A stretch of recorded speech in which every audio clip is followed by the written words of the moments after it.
मित्रों, आपका बहुत बहुत स्वागत है हमारे चैनल भज राधे पर। आज हम आपके समक्ष लेकर आए हैं बहुत ही ज्ञानवर्धक कथा। इस कथा जो है सुनकर आपको बहुत प्रसन्नता होगी। ये कथा है श्रीमद् वाल्मीकि रामायण सुंदरकांड 36वां सर्ग भाग 0383। इस सर्ग में हनुमान जी मुद्रिका लेकर जाते हैं और राम जी की विरह वेदना को बताते हैं और सीता जी की व्याकुलता को वहाँ से संदेश ले आकर राम जी को देते हैं। इस कथा में ढेर सारी ज्ञानवर्धक कहानी है। इसे प्रेम से सुनिए और अच्छा लगे तो हमारे चैनल को सब्सक्राइब करें और लाइक करें। हनुमान जी का सीता को मुद्रिका देना, सीता का श्री राम कब मेरा उद्धार करेंगे यह उत्सुक होकर पूछना और हनुमान जी का श्री राम के सीता विषयक प्रेम का वर्णन करके उन्हें सांत्वना देना। इस सुंदरकांड 36वां सर्ग भाग 0383 आपके समक्ष प्रस्तुत कर रहे हैं। तो मित्रों, देरी ना करते हुए श्री सीताराम जी तदनंतर महातेजस्वी पवन कुमार हनुमान जी सीता जी को विश्वास दिलाने के लिए पुनः विनय युक्त वचन बोले। हनुमान जी ने कहा, महाभागे, मैं परम बुद्धिमान भगवान श्री राम का दूत हूँ। देवी, यह श्री राम नाम से अलंकृत मुद्रिका है, इसे लेकर देखिए। आपको विश्वास दिलाने के लिए ही मैं इसे लेता आया हूँ। महात्मा श्री रामचंद्र जी ने स्वयं यह अंगूठी मेरे हाथ में दी है। आपका कल्याण हो। अब आप धैर्य धारण करें। आपको जो दुख रूपी फल मिल रहा है वह अब समाप्त हो चला है। पति के हाथ को सुशोभित करने वाली उस मुद्रिका को लेकर सीता जी उसे ध्यान से देखने लगी। उस समय जानकी जी को इतनी प्रसन्नता हुई कि मानो स्वयं उनके पति देव ही उन्हें मिल गए हों। उनका लाल, सफ़ेद और विशाल नेत्रों से युक्त मनोहर मुख हर्ष से खिल उठा, मानो चंद्रमा राहु के ग्रहण से मुक्त हो गया हो। वे लजीली विदेह वाला प्रियतम का संदेश पाकर बहुत प्रसन्न हुए। उनके मन को बड़ा संतोष हुआ। वे महाकवि हनुमान जी का आदर करके उनकी प्रसन्नता करने लगी। मित्रों, कहानी थोड़ी लंबी ज़रूर है लेकिन बहुत ही ज्ञानवर्धक है। इसे पूरा सुनिएगा ज़रूर। तो वानर श्रेष्ठ, सीता माता कहती हैं कि वानर श्रेष्ठ, तुम बड़े पराक्रमी, शक्तिशाली और बुद्धिमान हो, क्योंकि तुमने अकेले ही इस राक्षसपुरी को पद दलित कर दिया है। तुम अपने पराक्रम के कारण प्रशंसा के योग्य हो, क्योंकि तुमने मगर आदि जंतुओं से भरे हुए 100 योजन विस्तार वाले महासागर को लांघते समय उसे गाय की खुर के बराबर समझा है, इसलिए प्रशंसा के पात्र हो। वानर शिरोमणे, मैं तुम्हें कोई साधारण वानर नहीं मानती हूँ। क्योंकि तुम्हारे मन में रावण जैसे राक्षस से भी न तो भय होता है और ना घबराहट ही। कपिश्रेष्ठ, यदि तुम्हें आत्मज्ञानी भगवान श्री राम ने भेजा है तो तुम अवश्य इस योग्य हो कि मैं तुमसे बातचीत करूं। श्री सीताराम। दुर्धर्ष वीर श्री रामचंद्र जी विशेषतः मेरे निकट ऐसे किसी पुरुष को नहीं भेजेंगे जिसके पराक्रम का उन्हें ज्ञान ना हो तथा जिसके शील स्वभाव की उन्होंने परीक्षा ना कर ली हो। सत्य प्रतिज्ञ एवं धर्मात्मा भगवान श्री राम सकुशल हैं? सीता माता पूछती है। तथा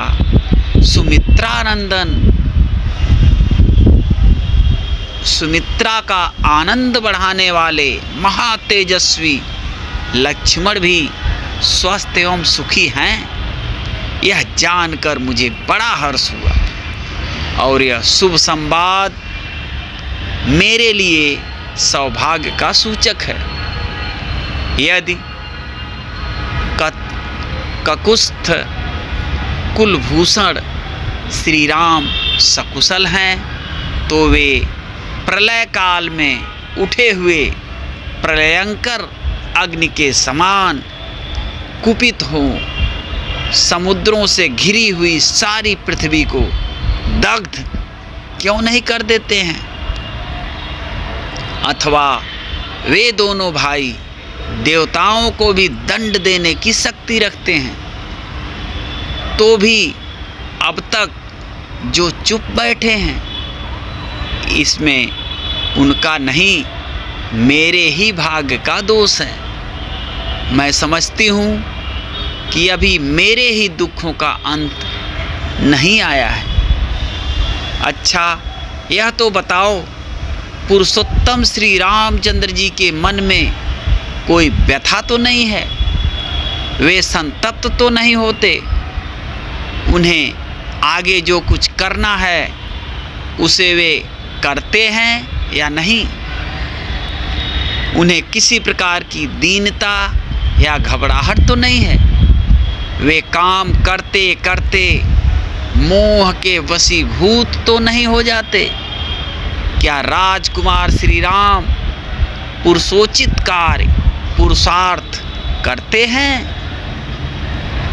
क्या शत्रुओं को संताप देने वाले श्री राम मित्रों के प्रति मित्र भाव रखना, साम और दान रूप दो उपायों का ही अवलंबन करते हैं तथा शत्रुओं के प्रति उन्हें जीतने की इच्छा रखकर दान, भेद और दंड, इन तीन प्रकार के उपयोगों का ही आश्रय लेते हैं?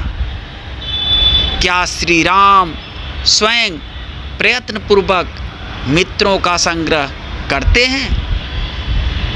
और क्या उनके शत्रु भी शरणागत होकर अपनी रक्षा के लिए उनके पास आते हैं? और क्या उन्होंने मित्रों का उपकार करके उन्हें अपने लिए कल्याणकारी बना लिया है?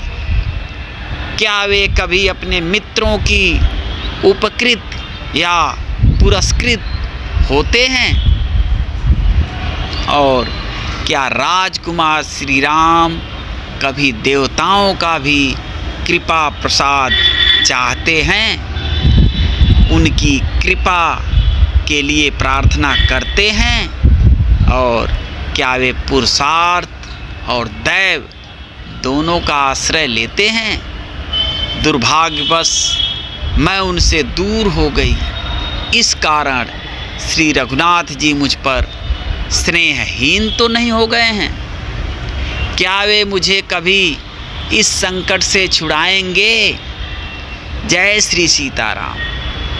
वे सदा सुख भोगने के ही योग्य हैं, दुख भोगने के योग्य कदापि नहीं हैं। परंतु इन दिनों दुख पर दुख उठाने के कारण श्री राम अधिक खिन्न और शिथिल तो नहीं हो गए हैं? क्या उन्हें माता कौशल्या, सुमित्रा तथा भरत का कुशल समाचार बराबर मिलता है?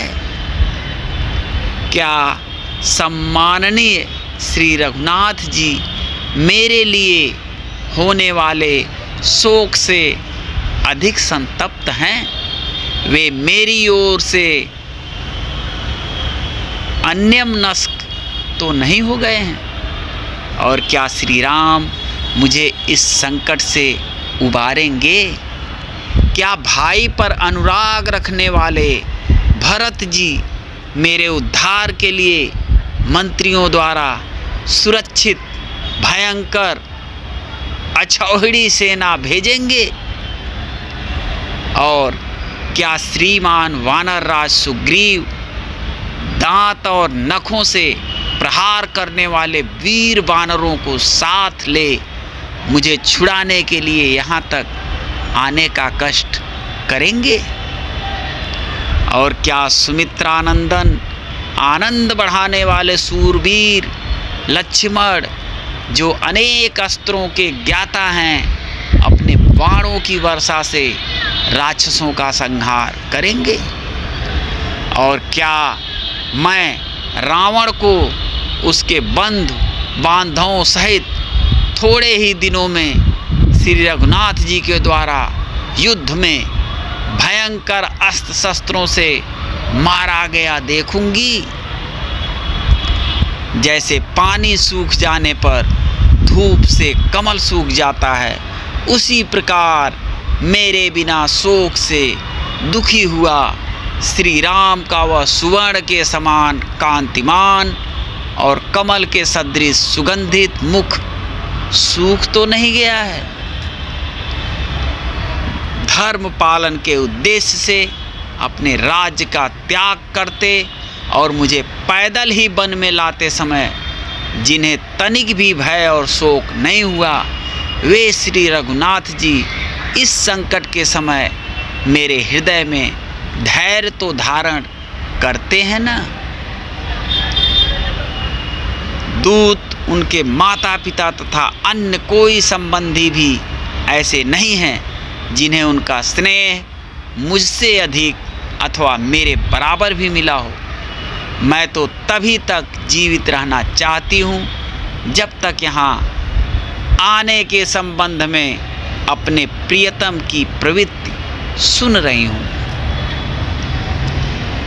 जय श्री सीताराम। देवी सीता वानर श्रेष्ठ हनुमान के प्रति इस महान अर्थ से युक्त मधुर वचन कहकर श्री रामचंद्र जी से संबंध रखने वाली उनकी मनोहर वाणी पुनः सुनने के लिए चुप हो गई। सीता का वचन सुनकर भयंकर पराक्रमी पवन कुमार हनुमान मस्तक पर अंजलि बांधे उन्हें इस प्रकार उत्तर देने लगे। हनुमान जी ने कहा, देवी, कमल नयन भगवान श्री राम को यह पता ही नहीं कि आप लंका में रह रही हैं, इसीलिए जैसे इंद्र दानवों के यहाँ से सची को उठा ले गए, उस प्रकार वे शीघ्र यहाँ से आपको नहीं ले जा रहे हैं। जब मैं यहाँ से लौट कर जाऊँगा तब मेरी बात सुनते ही श्री रघुनाथ जी बानर और भालुओं की विशाल सेना लेकर तुरंत वहाँ से चल देंगे। ककुस्थ कुलभूषण श्री राम अपने वाण समूहों द्वारा अक्षोभ्य महासागर को भी स्तब्ध करके उस पर सेतु बांधकर लंकापुरी में पहुंच जाएंगे और उसे राक्षसों से सूनी कर देंगे। उस समय श्री राम के मार्ग में यदि मृत्यु देवता अथवा बड़े बड़े असुर भी विघ्न बनकर खड़े होंगे तो वे उनका भी संहार कर डालेंगे। आर्य, आपको यह देखने का कारण उत्पन्न हुए शोक से उनका हृदय भरा रहता है। अतः श्री राम सिंह से पीड़ित हुए हाथी की भांति क्षण भर को भी चैन नहीं पाते हैं। देवी, मंदर आदि पर्वत हमारे वास स्थान हैं और फल मूल भोजन, अतः मैं मंदराचल, मलय, विंध्य, मेरु तथा दरदुर पर्वत की और अपनी जीविका के साधन फल मूल की सौगंध खाकर कहता हूँ कि आप शीघ्र ही श्री राम का नवोदित पूर्ण चंद्रमा के समान व मनोहर मुख देखेंगी, जो सुंदर नेत्र बिंब फल के समान लाल लाल होंठ और सुंदर कुंडलों से अलंकृत एवं चित्ताकर्षक है। विदेह नंदिनी ऐरावत की पीठ पर बैठे हुए देवराज इंद्र के समान प्रस्थवर्ण गिरी के शिखर पर विराजमान श्री राम का आप शीघ्र दर्शन करेंगी। जय श्री सीताराम। कोई भी रघुवंशी ना तो मांस खाता है और ना मधु का ही सेवन करता है, फिर भगवान श्री राम इन वस्तुओं का सेवन क्यों करते हैं? वे सदा 4 समय उपवास करके 5वें समय शास्त्र विहित जंगली फल मूल और निवार आदि भोजन करते हैं। श्री राम श्री रघुनाथ जी का चित्त सदा आप में लगा रहता है, अतः उन्हें अपने शरीर पर चढ़े हुए डांस, मच्छर, कीड़ों और सर्पों को हटाने की भी सुध नहीं रहती। श्री राम आपके प्रेम के वशीभूत हो सदा आपका ही ध्यान करते और निरंतर आपके ही विरह शोक में डूबे रहते हैं। आपको छोड़कर दूसरी कोई बात वे सोच ही नहीं सकते। नरश्रेष्ठ, श्री राम को सदा आपकी चिंता के कारण कभी नींद नहीं आती है। यदि कभी आँख लगी भी तो सीता सीता इस मधुर वाणी का उच्चारण करते हुए वे जल्दी ही जाग जाते हैं। किसी फल, फूल अथवा स्त्रियों के मन को लुभावने वाली दूसरी वस्तु भी जब वे देखते हैं तो लंबी सांस लेकर बार बार हाँ प्रिय कहते हुए आपको पुकारने लगते हैं। देवी, राजकुमार महात्मा श्री राम आपके लिए सदा दुखी रहते हैं। सीता सीता कहकर आपकी ही रट लगाते हैं तथा उत्तम व्रत का पालन करते हुए आपकी ही प्राप्ति के प्रयत्न में लगे हुए हैं। और श्री रामचंद्र जी की चर्चा सीता का अपना शोक तो दूर हो गया, किंतु श्री राम के शोक की बात सुनकर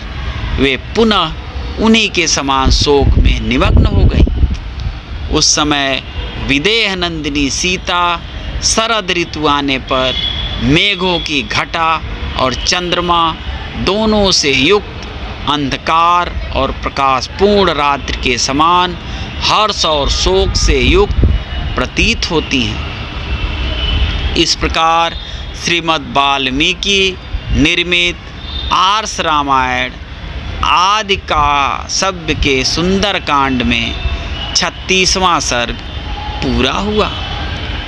आज के लिए बस इतना ही, फिर मिलते हैं अगली जानकारी के साथ। तब तक के लिए जय श्री सीताराम।